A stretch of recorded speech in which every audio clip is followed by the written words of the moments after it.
क्या हुआ?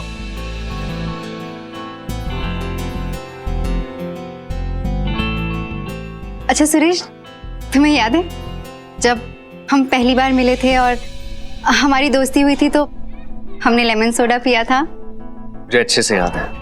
मैं तुम्हें होटल लेके जाना चाहता था और तुमने पैसे ना खर्चने का इतना बड़ा लेक्चर दिया था। अब कोई लेक्चर नहीं दूंगी, मैं जहां लेके जाना है तुम ले जाओ।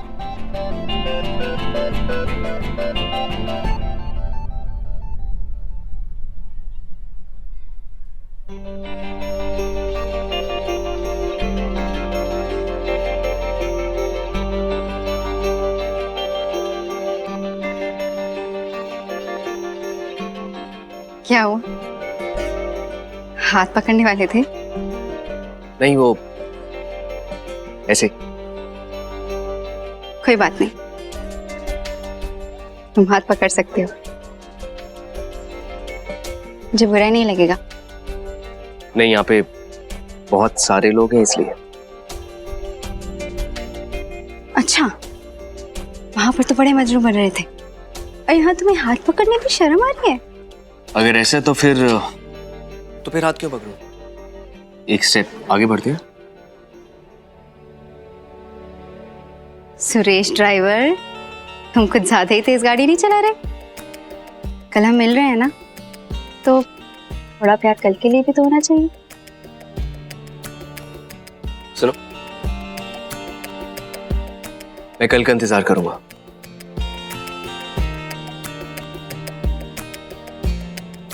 I love you.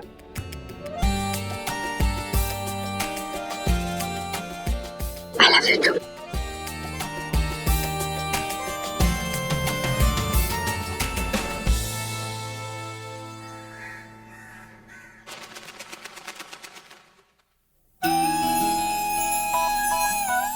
Laddu Gopal, ये बिट्टू की शादी की पत्रिका है। शगुन की पहली पत्रिका मैं आपके और माँ के सामने रख रही हूँ। अब आप दोनों बिट्टू और विधान को आशीर्वाद देना कि इनकी जिंदगी खुशियों से भरी रहे।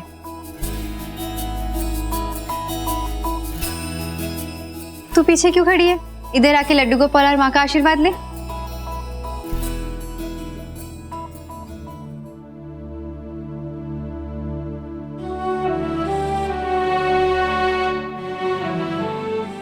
ये क्या कर रही है? मेरे आगे हाथ क्यों जोड़ रही है? लड्डू गोपाल के आगे हाथ जोड़। लड्डू गोपाल को भी पता है कि मेरे लिए सबसे पहले आप हो। चुप कर, ऐसे नहीं बोलते। लड्डू गोपाल, इसे माफ कर देना। जब से इसकी शादी तय हुई है ना, ये पागल ही हो गई है। अच्छा, हाँ, आशीर्वाद ले।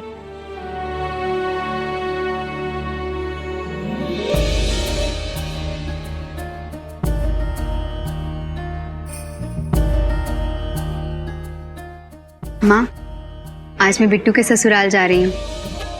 उसकी सास को पीली चिट्ठी देनी है। अब सारी रस्में शुरू होने वाली हैं। आप अपना आशीर्वाद बना के रखना बस।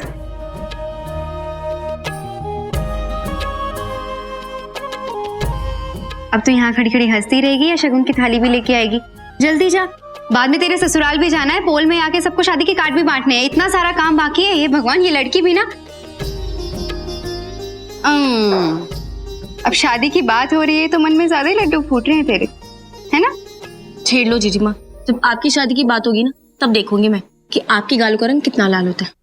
माँ, अब लड्डू गोपाल से कहो ना कि जीजी माँ की भी शादी जल्दी जल्दी करवा दे। अब मैं उसे ड्राइवर बोल बोल के थक गई। अब तो उसे जीजू बुलाने का मन करता है। बिट्टू, यहाँ तो माँ के सामने कुछ भी बोल रही है। जीजी माँ है, माँ के सामने तो सब चलता है ना माँ? और वैसे भी माँ को पता है कि आप दोनों के बीच में आई लव यू वाली फॉर्मेलिटी भी हो गई है। सच्ची पागल है तू, जा यहाँ से। हाँ हाँ, जा रही हूँ। वैसे माँ, सुरेश बहुत अच्छा लड़का है। आपने तो देखा होगा ना उसे घर में आते जाते। आपको कैसा लगा? आपको अच्छा लगा ना?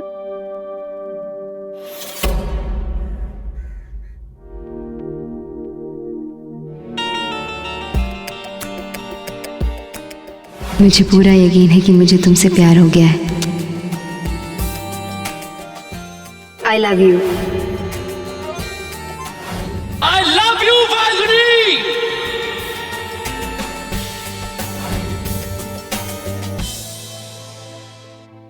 जब जब मुंह खुलेगा तब तब आपको उसकी सेवा करनी ही पड़ेगी। 20,000 करोड़ रुपए बचाने हैं तो इतनी भरपाई तो आप कर ही सकती हैं। महेंद्र राठी, तुम्हें क्या लगता है तुम आग से खेलोगे और बिना जले बच जाओगे? तुम्हारी ऐसी हालत करूंगी कि गिड़गिड़ाओगे अपनी मौत के लिए।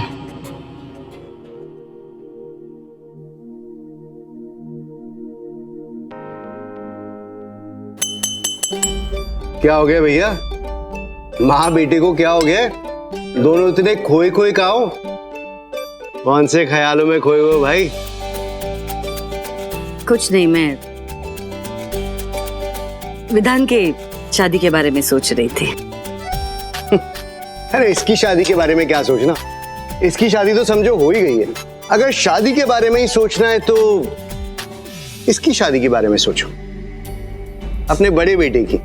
देखो आजकल कितना खोया खोया सा रहता है बेचारा। बात तो सही कह रहे हैं आप डैड। भैया खोए खोए तो रहते हो आप भी एक अच्छी लड़की ढूंढ लो ना, फिर दोनों भाई साथ ही में एक ही मंडप में शादी कर लेंगे।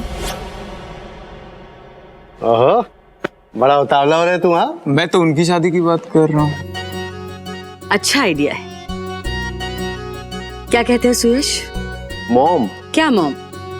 देखो, तुम विधान के बड़े भाई हो, तो वैसे देखा जाए तो पहली शादी तुम्हारी होनी चाहिए। तो कर दे शादी। मॉम, सब कुछ आज करना जरूरी है क्या?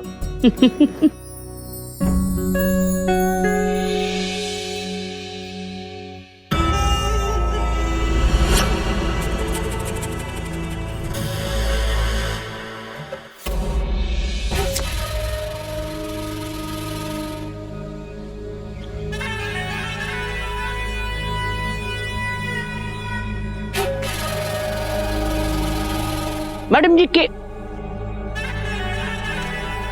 जी आप परेशान है कि किस कारण? फाल्गुनी की पीली चिट्ठी के कारण या उस राठी की धमकी के कारण? मैं दोनों वजह से परेशान थी शोम। थी मतलब आपने दोनों परेशानियों का हल निकाल लिया? हाँ, क्योंकि दोनों परेशानियों का हल एक ही है। मतलब एक तीर और दो निशाने। मैडम जी हल किए है? हल खुद चल के हमारे दरवाजे तक आ रहा है शोम।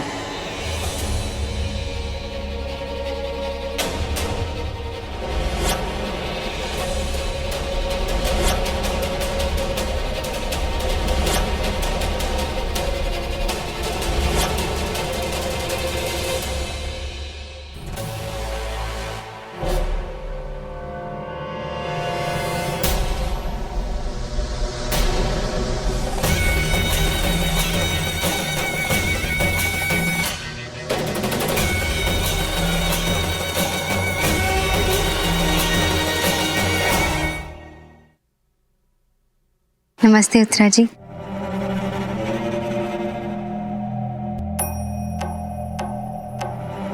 सुनना चाहिए।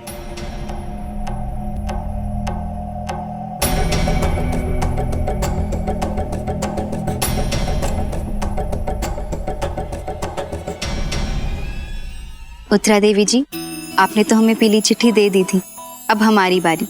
शगुन की पीली चिट्ठी देने आई हूं मैं आपको।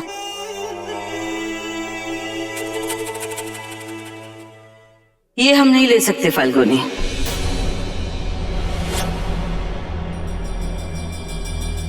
हमारे साथ बहुत बड़ा धोखा किया है तुम लोगों ने। याद है उस दिन डॉक्टर बजाज के सामने तुमने ये कहा कि नियति ने आत्महत्या करने की कोशिश की थी? उत्तरा देवी जी, उस वक्त हालात वैसे थे, पर अब बिल्कुल चिंता मत कीजिए। चिंता कैसे ना करूं फाल्गुनी? सोचो, अगर शादी के बाद नियति ने वही गलती दोबारा कर दी तो रावत खानदान की इज्जत का क्या होगा? लोग तो सास को ही सौतेला कहते हैं। ऐसा कुछ नहीं है, तब तो विधान की भी हालत वैसी थी ना। वो भी तो आत्महत्या करना चाहता था। उसके लिए भी तो मुझे ही जिम्मेदार ठहराया जा रहा है ना। आज भी सुनाता है वो मुझे, और अगर नियति ने भी यही किया तो मुझे तो जिंदगी भर सुनाता रहेगा। सोचो, नियति अगर छत से कूद गई तो लोग तो यही कहेंगे कि सास ने बहू को धक्का दे दिया।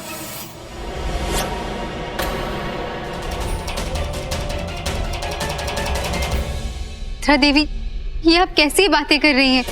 मैं आपको यकीन दिलाती हूँ बिट्टू ऐसा कुछ नहीं करेगी। सोचने से ख्याल नहीं बदलते फाल्गुनी।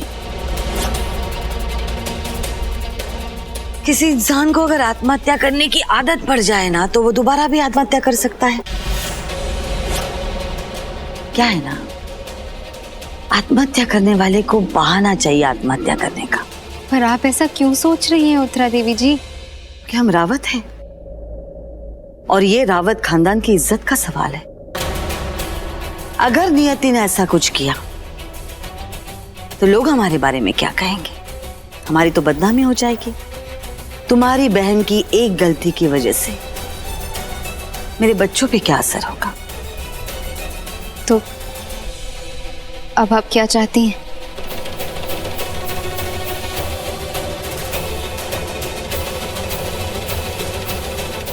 मैं ये चाहती हूं कि विधान और नियति के शादी के बाद तुम भी रावत मेंशन में आके रहो। कुछ दिनों के लिए नहीं, कुछ हफ्तों के लिए नहीं, कुछ महीनों के लिए तो बिल्कुल नहीं, बल्कि हमेशा हमेशा के लिए। रावत खानदान की बड़ी बहू बनके, रावत खानदान की बड़ी बहू बनके, रावत खानदान की बड़ी बहू बनके, रावत खानदान की बड़ी।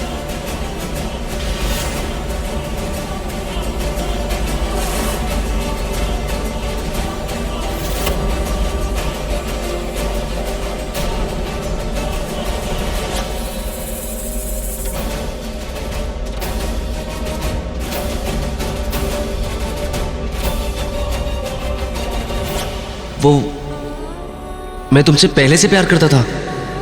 I love you, Falguni.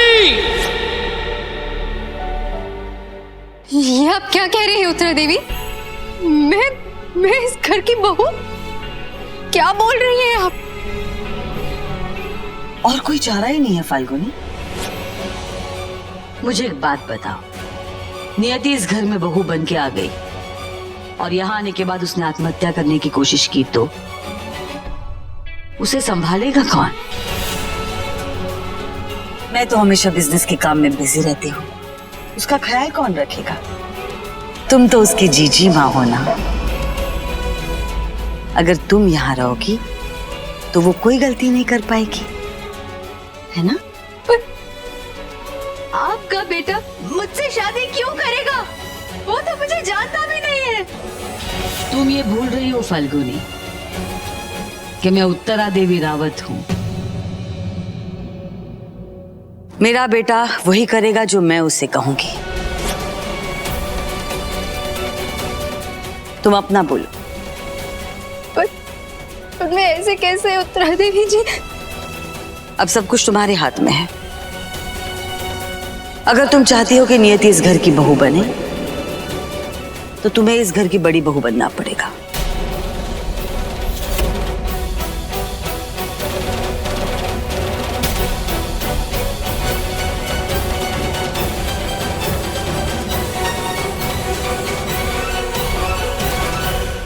तुम्हारे पास 24 घंटे है फाल्गुनी।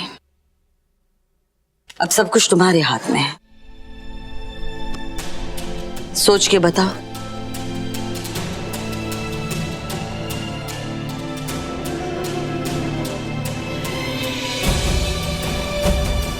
तुम्हारे पास 24 घंटे है फाल्गुनी।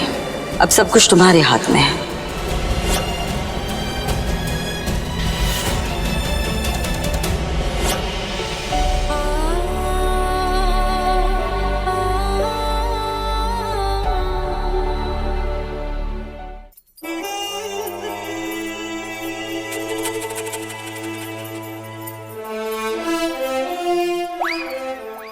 मैडम जी ये के फिर की फिराई आपने कि हमारी समझ में ही नहीं आ रहा।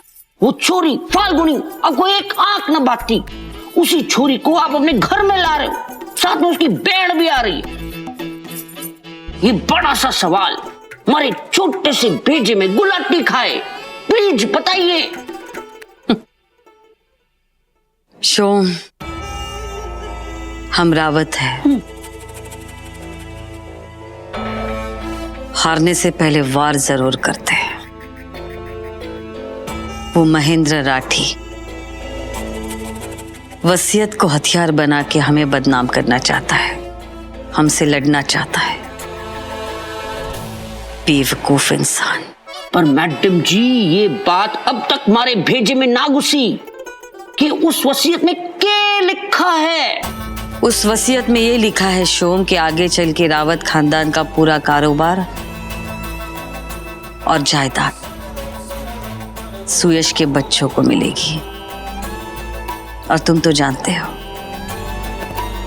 सुयश मेरा बेटा जरूर है, लेकिन मेरा खून नहीं है। सुयश मेरा सौतेला बेटा है। मेरा विधान मेरा खून है। इसलिए अगर किसी को कुछ मिलना चाहिए तो वो सिर्फ विधान और उसके बच्चों को। मैं किसी और को विधान का हक नहीं छीनने दूंगी। पर मैडम जी, एक बात कहूं, अगर वो छोरी फाल्गुनी इस घर में बड़ी बहू बनकर आती है, उसके तो नसीब खुल जाएंगे, रानी बनेगी रानी। मैं तो कहूं सुयश बाबा की शादी छोड़ो और उस राठी की लाठी को तोड़ो। नहीं शो, उस राठी को तोड़ना इतना आसान नहीं है। बहुत शातिर है वो। उसने हमारी गाड़ी में रखी बंदूक में से सारी गोलियां निकालवा दी थी। हमारे हर कदम पर उसकी नजर है।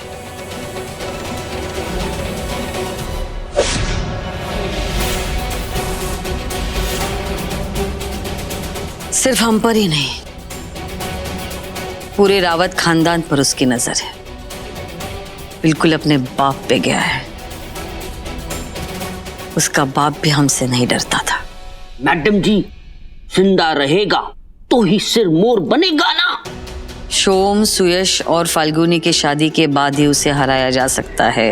लेकिन मैडम जी, सुयश बाबा की शादी और उस महेंद्र बाहुबल मतलब महेंद्र राठी का क्या कनेक्शन? मुझे एक बात बताओ, हम इंश्योरेंस क्यों लेते हैं? ताकि सामान सुरक्षित रहे। बस तो फिर यूं समझो कि सुयश और फाल्गुनी की शादी हमारे लिए एक इंश्योरेंस पॉलिसी होगी।